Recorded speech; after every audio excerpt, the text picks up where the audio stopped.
요한복음 20장 1절에서 10절 말씀 저와 여러분이 한 절씩 읽도록 하겠습니다.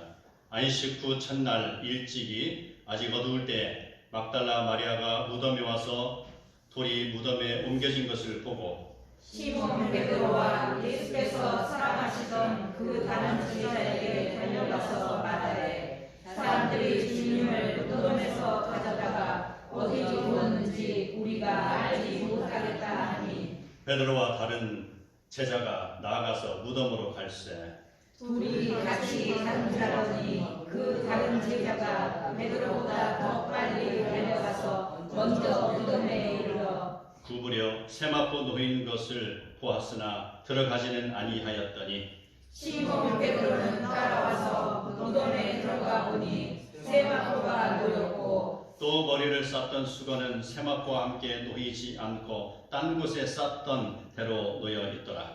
그때야 무덤에 먼저 갔던 그 다른 제자도 들어가라고 믿더라. 그들은 성경에 그가 죽은 자 가운데서 다시 살아나야 하리라 하신 말씀을 아직 알지 못하더라. 이에 두 제자가 자기들의 집으로 돌아가니라. 아멘. 해마다 부활절이면은 다 같이 계란을 포장을 예쁘게 해서 나누는 행사를 나누죠. 그게 성경적으로 무슨 의미가 있는 건 아니지만 우리가 다시 살아났다는 그런 개념으로서 이 행사를 하는 것 같아요. 이 계란 나누는 행사가 전장터에서 그걸 인해서 헤어졌던 그 전쟁으로 인해서 남편과 부인이 헤어져 있었어요. 떨어져 있어요. 생리별을 당했죠. 그런데 이 조상 대대로 행했던 이 계란 나누는 그 행사를 그날도 부인이 자기가 피난 갔던 곳에서 똑같이 했어요. 근데 때마침 전쟁이 끝나고 방황하고 가족을 찾지 못했던 그 남편이 그곳을 지나가다가 그 계란 나누는 장면을 보고 이것은 우리 조상들 때부터 행하던 우리 가족의 전례인데 해서 찾아가기 시작했습니다. 얘들아 이거 어디서 줬니? 찾아가 보니까 거기에 자기 부인이 있었다는 것입니다. 그게 유래가 돼서 이렇게 많은 전 세계적으로 이 행사가 이루어지는 것을 봅니다. 어찌 보면은 기독교의 가장 커다란 또 중요한 행사라고 할 수 있어요. 바로 부활은 생명으로 연결이 되는 것이잖아요. 그런데 항상 진실이 있는 곳에는 가짜가 등장하잖아요. 가짜. 그래서 요즘 팩트네, 가짜 뉴스네 많이 등장하는데 제가 공부할 때 독일에서 유학하고 돌아온 학생과 함께 공부했던 적이 있어요. 그와 함께 이야기를 나누다 보니 독일에서 보니까요 아주 베스트셀러가 뭔지 아세요? 라고 물어보는 거예요. 아 뭐예요? 그랬더니 예수에 대해서 거짓 증언하는 것들, 예수가 사생하네, 예수가 결혼을 했네, 예수가 부활한 것은 거짓말이네, 이러한 것들, 이러한 책을 써놓기만 하면 베스트셀러가 되는 거예요. 이게 그래서 바로 거짓, 진실이 풍부하게 일어나는 곳에는 언제든지 거짓이 존재해가지고요. 그걸 가지고 사람들의 관심을 끌려하고요. 독일에서는 그 예수님의 부활 사건이 거짓이다라고 그것을 학술적으로 밝혔다나 그래서 논문을 쓴 사람이 박사학위까지 받았다는 사실이 있습니다. 기독교가 번성하는 곳에요. 기독교가 번성하면 번성할수록 이 거짓 가짜 뉴스가 더 풍성해요. 그래서 기독교가 번성했던 바로 유다 지방에는 얼마나 많은 이단들이 득실을 거렸어요. 영지주의가 득실을 거렸냐고요. 자, 그 복음이 어디로 갔습니까? 휘몰아쳐서 지중해를 지나서 유럽으로 갔잖아요. 유럽으로 가서 독일을 한바탕 복음화 시켰잖아요. 그게 독일이 지금 그 모양인 것이죠. 자, 영국으로 갔습니다. 다시 그 복음이 어디로 갔어요? 미국으로 갔잖아요. 청교도를 통해서 미국으로 갔을 때 미국에서 한바탕 뭐가 일어났어요? 바로 이단들이 많이 나왔잖아요. 예, 이단들이 대여섯 개 나왔죠? 다 그게 1800년 이후에 나온 이단들입니다. 그리고 또 어디로 왔어요? 그 복음이 한바탕 휘몰아치더니 우리가 살고 있는 대한민국에 왔어요. 엄청나게 복음이 뜨겁게 올라가니 이 진실 위에 거짓이 또 불같이 일어나는 거, 잡초같이 일어나서 지금 이단들이 많이 설치되고 있죠. 이게 현실입니다. 그래서 진실 옆에는 꼭 거짓이 넘나보고 거짓이 막 독버섯처럼 존재하는 것을 우리는 볼 수가 있습니다. 우리는 바로 이 부활의 날을 기념하여서 바로 의미를 찾아봤고요. 바로 우리가 지키는 이 주일, 바로 주일의 근원이 어딘가? 바로 안식 후 첫날이라고 했잖아요. 오늘 본문에서 안식 후 첫날이라는 의미가 있는데, 구약시대 때는 하나님이 안식일을 거룩하게 지키라고 했는데, 그러면 왜 지금 신약에 와서는 안식일이 아닌 그 다음 날을 지키는 것인가? 그 답은 바로 나와 있죠. 부활이기 때문에. 안식 후 첫날 예수님께서 부활하셨잖아요. 죽으신 지 3일째에 예수님이 부활하신 날, 그게 바로 안식 후 첫날이죠. 그래서 금요일 지나가지고 하루 지났죠? 토요일 하루 지났죠? 일요일 하루 지났죠? 그 3일째 되는 날이 바로 예수님이 부활하신 날, 그 부활하신 날을 기념하는 것이죠. 그래서 바로 누가복음 24장 1절에서는 안식 후 첫날이라는 것을 기록이 되어 있고요. 고린도전서 16장 2절에도 주일을 첫날로 기록이 되어 있습니다. 자, 우리는 이 주일을 바로 예수님의 부활하신 날을 지키는데, 우리가 성경의 근거를 성경 또는 그 당시의 문헌을 보면은 디다케라는 초대교회 문헌에서 보면은 주께서 부활하신 날 곧 주의 날에 함께 오이라 라는 내용이 있습니다. 그래서 이런 내용들을 통해서 주의 날에 예배 드린 것을 알 수가 있습니다. 예수님이 부활하신 날을 일요일과 같은 의미를 가진 주의 날. 자, 성경에 보면 주의 날이라는 게 나와 있어요. 계시록 1장 10절에 나와 있어요. 바로 그것에 근거해서 우리는 바로 주의 날, 주일 이렇게 이야기합니다. 그래서 성도들은 일요일에 예배 드린다라고 하지 않고 주일이라고 표현하고 있죠. 그래서 주일. 그래서 주일이 한 주를 시작하는 날이 되는 것입니다. 주일, 주님의 날. 그래서 이날 성도들이 모여서 예배를 드리니 참으로 그 당시에 로마의 점령이 있었잖아요. 유다 지방이 참 로마에 있는 수백만 명의 기독교인들이 초대교회 때부터 일요일, 주일, 주님의 날에 예배드린 것을 참작해서 콘스탄티누스 황제가 일요일 휴무법을 만들었습니다. 그래서 전 세계적으로 주일은 쉬는 것이에요. 알겠죠? 주일날 일하지 말고 쉬시기 바랍니다. 예, 피치 못할 상황에 있을 경우에 일하는 사람도 있어요. 예, 직업. 그래서 가능하면은 주일날 일하지 않는 직업을 택하는 것이 복된 길입니다. 자, 모두 주일날 예배드리는 거룩한 시간을 보내면 참 좋겠습니다. 아멘. 자, 예수님께서 우리가 한 주간 동안 고난주간을 우리가 지냈는데, 자, 예수님께서 예루살렘에 입성하셨죠. 왜 입성하셨습니까? 바로 인류의 구원을 위해서 예수님이 십자가의 처형틀에서 죽으시기 위해서 입성하셨죠. 자, 예수님이 예루살렘에 입성하실 때 많은 사람들이 옷을 벗어서 앞에다 놓고 또 나뭇잎을 그에다 깔고 꽃가루를 뿌리면서 예수님을 영접했어요. 그리고 예수님이 입성하시고 예루살렘 성전에 들어가서 가장 먼저 하신 것이 성전 정화입니다. 흩어진 것, 예수님이 십자가 지시기 전에 흩어지고 망가지고 깨어진 것들을 정리정돈하자 이거예요.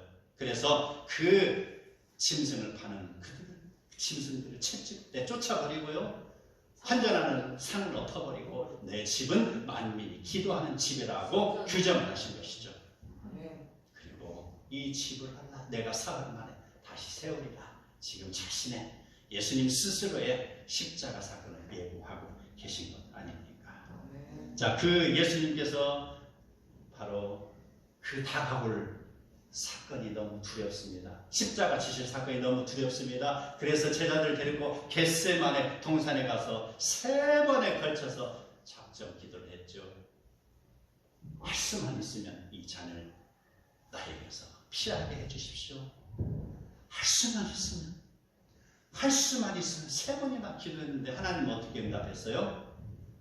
하나님께서 그 기도를 들으시고 침묵으로 응답하였어요. 사랑하는 아들아, 그건 네가 지아를 십자가야 라고 말하면서 예수님께서는 침묵의 응답을 하셨고, 예수님께서는 그렇습니다 아버지, 내가 고난의 길을 따르겠습니다 라고 했습니다. 그 예수님의 기도이겠죠. 그리고 어떤 일이 벌어졌어요? 바로 예수님은 잡히시고 대제사장의 뜰에서 그 유대의 종교 지도자들의 고난을 당하고 또 빌라도의 법정에서 심판을 당했죠. 그리고 나서 로마 병정들의 채찍을 맞으며 골고다 언덕을 십자가를 지고 오르고 계신 것입니다. 이를 두고서 이사야 선지자는 이렇게 이야기합니다. 그는 실로 우리의 질고를 지고 우리의 슬픔을 당하였거늘 우리는 생각하기를 그는 징벌을 받아 하나님께 맞으며 고난을 당한다 라고 이야기합니다. 그리고 또 이야기합니다. 그가 찔림은 우리의 허물 때문이요 그가 상함은 우리의 죄악 때문입니다. 그가 징계를 받음으로 우리가 평화를 누리고 그가 채찍에 맞음으로 우리는 나음을 받았습니다. 다시 한번 정리해 봅니다. 그가 찔림, 바로 우리의 허물 때문에 그가 찔렸습니다. 우리의 죄악 때문에 상했습니다. 그래서 이 허물과 죄악 때문에 바로 예수님께서는 질고를 지시고 슬픔을 당하신 것입니다. 그 결과 어떻게 됐습니까? 우리는 평화를 누리고 우리는 나음을 받았습니다. 아멘. 바로 이게 십자가 사건의 바로 발단이요 결과가 되는 것이죠. 그런 상황을 알지 못하는 유대의 종교 지도자들은 어떻게 했습니까? 그들은 로마 병정을 앞세워서 바로 예수님을 십자가에 못 박았습니다. 그리고 예수님의 머리에 바로 죄패를 붙였는데 이 내용인 즉슨 유대인의 왕 예수라는 내용입니다. 그뿐 아닙니다. 바로 그때 예수님과 함께 십자가에 못 박힌 좌측에 우측에 강도가 있죠. 그 강도가 이야기합니다. 당신이 하나님의 아들 이거든 자기를 구원하고 십자가에서 내려오라 라고 비우고 있습니다. 그뿐 아닙니다. 대제사장과 서기관들과 장로들이 이야기합니다. 예수가 이스라엘의 왕이니 지금 십자가에서 내려오면 자기들도 예수를 믿겠노라 라고 희롱하고 있습니다. 그리고 마침내 로마 병정들이 예수님의 두 손과 두 발을 못 박은 십자가를 들고 크게 파는 구덩이에 십자가를 세웁니다. 어떻게 됩니까? 쿵! 예수님의 온몸 오른손 왼손 왼발 오른발 못 박힌 사지가 쿵 하면서 떨어지겠죠. 그랬을 때 바로 온 땅이 제6시부터 제9시까지 어둠이 깔리기 시작합니다. 침묵의 시간입니다. 예수님은 그때 그 상황에서 그 고통이 너무 힘들어서 말합니다. 엘리 엘리 라마 사막다니 이 아람어예요. 아버지여 아버지여 어찌하여 나를 버리셨나이까. 이것을 다시 한번 제가 풀어서 이야기하겠습니다. 아버지여 아버지여 인간들을 얼마나 사랑하시기에 나를 이처럼 버리시나이까 라는 울부짖음입니다. 신의 모습이지만 성육신하여 오신 예수님이기 때문에 인간을 구원하시기 위해서 인간이 당하는 그 고난을 인간의 성정을 모두 예수님이 느끼시고 그 고통을 받으시는 모습이십니다. 그리고 예수님의 영혼이 떠나가신 것이죠. 자, 예수님의 영혼이 떠나가시자마자 무슨 일이 있었습니까? 성소의 휘장이 위로부터 아래로 쫙 찢어져서 두동강이 났다라는 것입니다. 이 이야기는 바로 인간이 죄로 인하여 하나님과 단절된 것이 예수님의 육신, 육체로 인하여서 바로 찢어진, 채찍이면 찢어졌잖아요. 바로 못을 박혀서 찢어졌잖아요.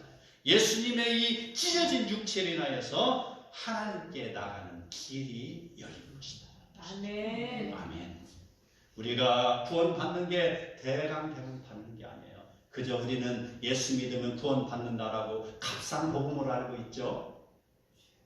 그러나 그 과정을 정확히 알으시기 바랍니다. 아멘. 그랬을 때에 바로 땅이 진동합니다.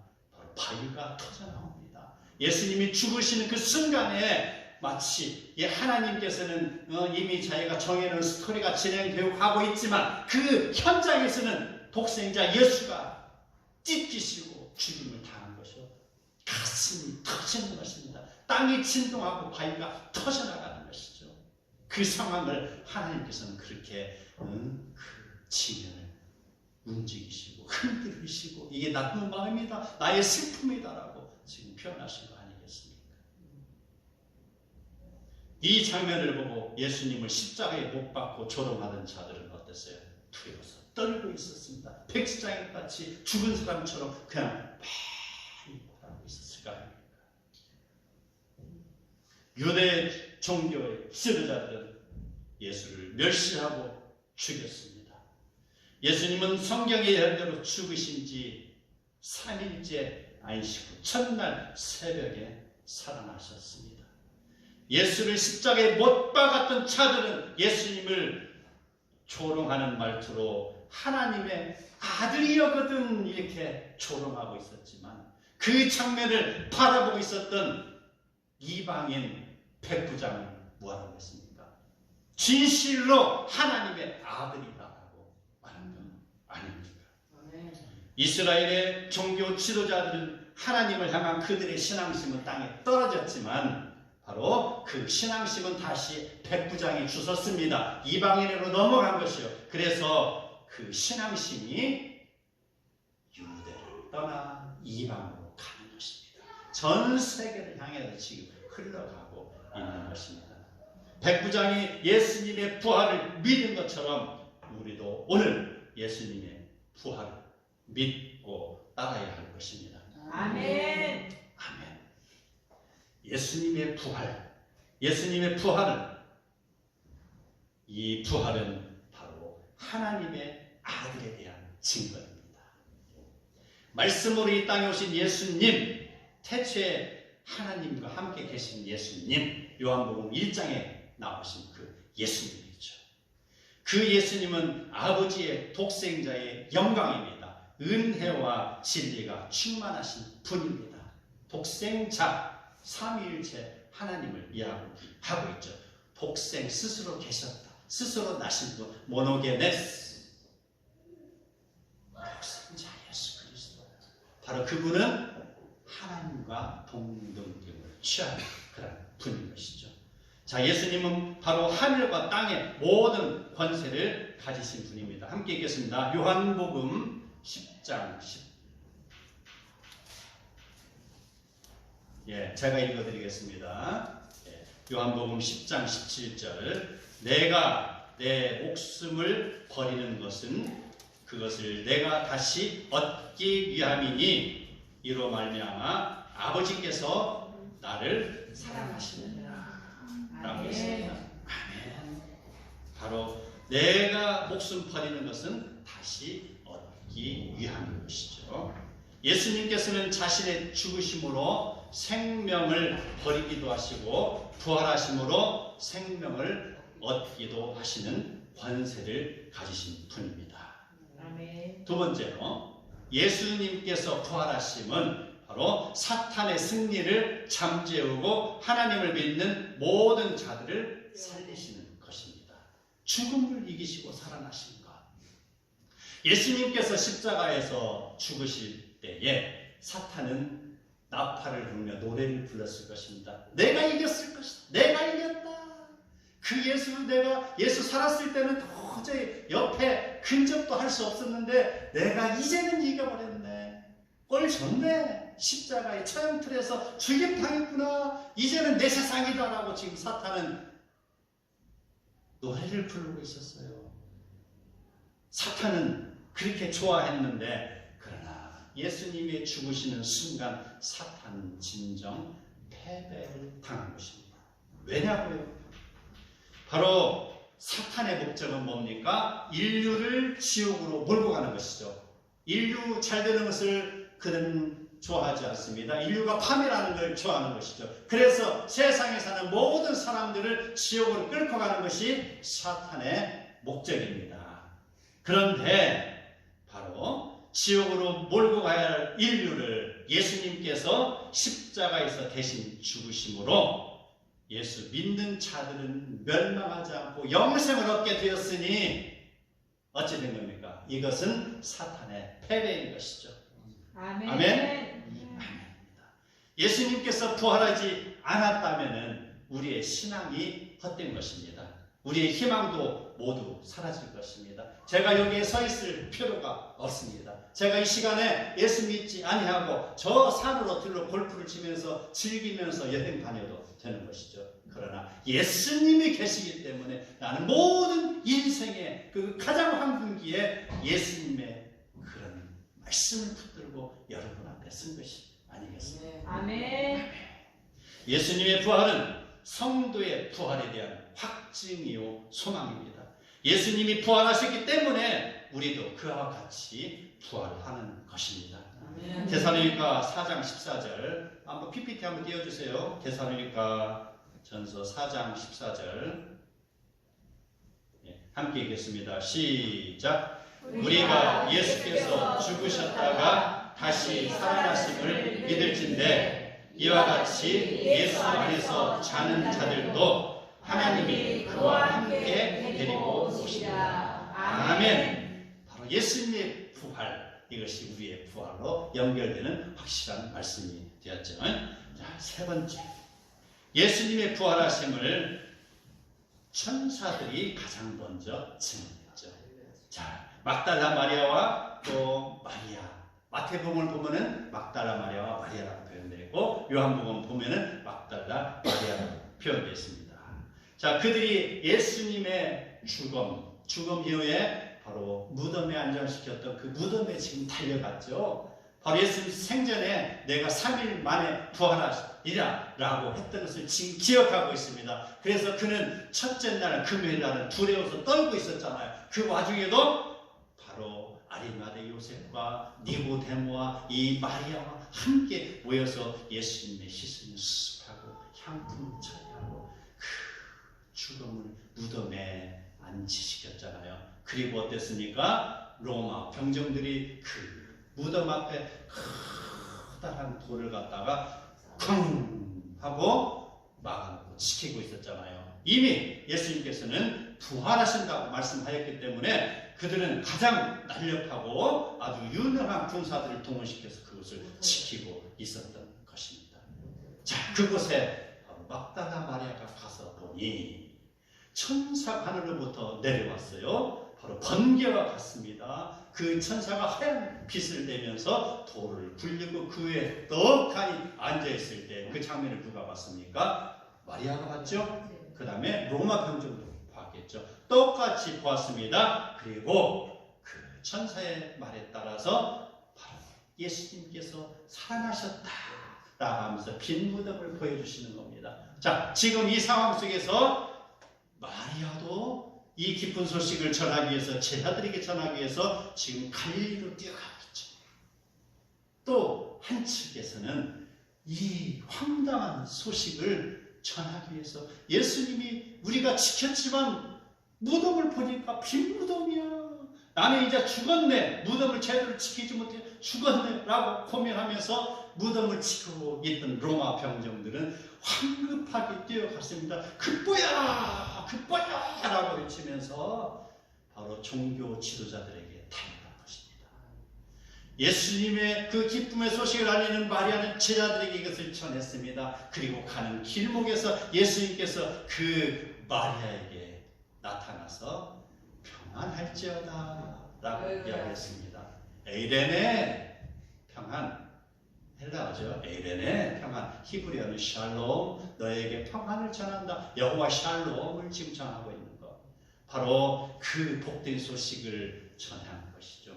자, 이랬을 때 그 막달라 마리아와 그 마리아는 열심히 달려가서 그 소식을 제자들에게 전하고 이 기쁜 소식을 온 세상에 지금 전파하고 있는데, 한쪽에서는 어떻습니까? 이 급부를 가서 알면 큰일 났습니다 라고 하면서 바로 무덤이 비어 있습니다.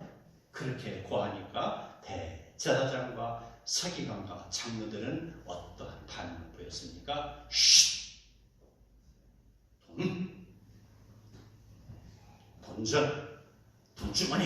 돈주머니를 들고 그 로마 병정들이 입을 갖다가 탁탁탁 막아버리죠. 조용히 해! 이 내용이 누설되면은 너도 죽고 나도 죽어. 알았어? 빌라도가 이 지키지 못한 죄를 너에게 물어서 너는 사형에 처할 것 같지만 그것은 내한테 맡겨라. 내가 다 처리해 줄게. 조용히 해! 라고 말하면서 예수님의 시체를 제자들이 밤중에 훔쳐갔어요 라고 나팔을 불면서 지금 예루살렘에 가서 동네방에 퍼치고 있잖아요. 독일의 많은 소설가들이 지금도 예수님은 죽지 않았어, 제자들이 훔쳐갔어 라고 책을 쓰고 있잖아요. 그걸 가지고 바로 히히득거리면서 그래 맞다 라고 지금 많은 사람이 동조하고 있잖아요. 선악간의 지기 엄청난 차이가 나는 것이죠. 진실이 있는 곳에 바로 거짓 뉴스가 동시에 진행되고 있습니다. 우리는 이러한 사실을 정확히 믿어야 됩니다. 우리의 믿음이 바로 예수 그리스도의 부활에 근하는 것이죠. 예수님께서는 이유가 어떻습니까? 바로 예수님 본인의 살아나심을 제자들에게 보였죠. 그리고 엠마오로 가는 두 제자, 절망과 고통이 쌓여서 그가 허리를 제대로 펴지도 못하고 어깨가 구부정하면서 지금 엠마오에 있었을 때 예수님이 그들에게 나타났잖아요. 어디로 가느냐? 어디로 가느냐? 자신의 모습을 보여주셨잖아요. 다시 예루살렘으로 가라. 절망하고 예수에 대해서 신뢰하지 못하고 예수님을 믿는다고 평생 살았지만 한 가지 덜커덕 한 가지 사건, 내가 용납할 수 없어. 내가 예수 믿는다고 지금 평생 살아왔는데 나에게 왜 이 고난이 다가와라고 지금 절망에 쌓여서 집으로 가고 있는 그때 그 성도를 향하여서 예수님이 나가셔서 말씀하십니다. 사랑하는 아무개 집사야, 어디로 가느냐? 내가 그것 때문에 십자가에서 이렇게 죽은 것이 아니냐. 다시 예루살렘으로 돌아가거라 라는 것입니다. 다시 복음으로 돌아가라. 다시 성전으로 돌아가는 것입니다. 우리의 신앙이 세상의 그런 권세와 권력과 그런 억압 속에서 지금 다 끝나는 것 같아요. 다 무너지는 것 같아요. 아무 근거도 없는 것 같이 산산이 부서지는 것 같아요. 세상에는 그 눈에 보이는 우상을 섬기고 금을 입히고 이것이 나의 신이다라고 외치고 있지만 우리가 섬기는 하나님 보이지 않습니다. 그랬을 때 사람들은 어디가 길인가, 어디가 진리냐, 어디가 생명이냐라고 지금 이리저리 두리번거리고 지금 엠마오 향해서 도망치고 있잖아요. 예수님께서는 그들을 향해서 말씀하시는 것입니다. 나다. 사랑하는 제자야, 예루살렘으로 돌아가라. 교회로 돌아가라. 바로 이 말씀이에요. 우리의 삶이 참으로 곤고합니다. 내가 잠깐 하나님 믿는 거에 실증이 나고 나의 편리함을 위하여서 이렇게 진리를 이야기하지만 이 진리를 실어서 그 유대의 종교 지도자들은 거짓을 말하고 있잖아요. 성경에서 말하는 이 복음의 진리를 제대로 전파하는데 여기에서 세상의 쾌락과 즐거움에 합하고 싶은 사람들은 그걸 외면하고 떠나고 있잖아요. 진리가 있는데 거짓 뉴스가 지금 계속 발동이 되고 있잖아요. 내 스스로가 지금 편안하고 안일함을 위해서 그리 흘러가고 있잖아요. 사랑하는 자들아, 어디를 가느냐? 다시 가라. 예루살렘으로 돌아가라. 우리의 신앙의 고향으로 돌아가라. 그래서 예수님께서는 말씀하십니다. 마태복음 28장 20절 함께 읽겠습니다. 시작. 내가 너희에게 분부한 모든 것을 가르쳐 지키게 하라. 볼지어다 내가 세상 끝날까지 너희와 항상 함께 있으리라 하십니다. 아멘. 아멘. 분부한 모든 것을 가르쳐 지키게 하기 전에 예수님께서는 그들에게 이야기하십니다. 모든 그런 권세와 능력을 너에게 주리니 너희는 가서 모든 민족을 제자로 삼아 아버지와 아들과 성령의 이름으로 세례를 베풀고 바로 분부한 모든 것을 가르쳐 지키게 하라 라고 했습니다. 이것이 바로 우리에게 다가오는 말씀입니다. 부활의 그런 참된 의미는 바로 이 부활의 소식이 내 안에 그대로 멈춰있는 것이 아닙니다. 이 부활의 기쁨을 바로 갈릴리로 가서 전하러 가였던 것처럼 그 갈릴리로 가서 전했던 그 복음이 그 지중해를 한바탕 돌고 유럽을 지나서 전 세계를 휩쓸면서 다니는 것처럼